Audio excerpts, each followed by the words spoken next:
Hello everyone, আমি শুভ চলে এসেছি নতুন একটা মিনি ব্লগ নিয়ে। তো সকালবেলা চলে গেছিলাম জিমে, তারপরে জিমে বিট্টুদা প্ল্যান করলো যে ভাই সবাই মিলে একটু চা খেয়ে আসি জিম শেষে। তো যেরকম কথা সেরকম কাজ, সবাই মিলে চলে গেলাম চা খেতে বালিশা। যাওয়ার সাথে সাথেই একটা বিস্কুট ধরিয়ে দিল, আর আমি চা খেতে রাজি হচ্ছিলাম না, তার কারণ জাস্ট জিম থেকে বেরিয়েছি তো, ওর জন্য চিনি জাতীয় জিনিস আমি খেতে চাইছিলাম না, বাট তারপরেও দিল জোর করে। তারপর একটা চুমুক দিয়ে দেখলাম চিনিটা কমই হয়েছে, ঠিক আছে।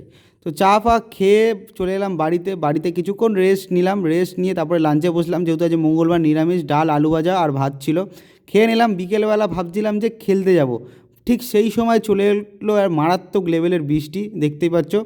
তাও সেই বৃষ্টিকে উপেক্ষা করে আমি গেছিলাম বাইরে, বাট খেলতে যাইনি। প্রত্যেক দিন বৃষ্টিতে খেলছি, শরীর খারাপ লেগে যাবে, বাট এরা খেলা ছাড়েনি, ডেলি বৃষ্টিতে খেলে যাচ্ছে ডেলি। এদেরকে আর কি বলবো। তারপরে যেহেতু মা বুধবার ঘুরতে যাচ্ছে, সেই কারণে ঘুরতে যাওয়ার জন্য যেই সমস্ত ওষুধ দরকার সমস্ত ওষুধ আমি এনে দিলাম সন্ধেবেলায়, বললাম ব্যাগের মধ্যে ঢুকিয়ে নিতে, যাওয়ার সময় নাহলে ভুলে যাবে। তারপর রাতের বেলা ডিনার করার কথা, তো ডিনারে বলেছিলাম একটু ভালো মন্দ রান্না করতে, পনির তরকারি করেছিল, পরোটা দিয়ে খেয়ে নিলাম সাটিয়ে। খুব সুন্দর কিন্তু পনিরের তরকারি আমার মা করে, দারুণ করেছিল।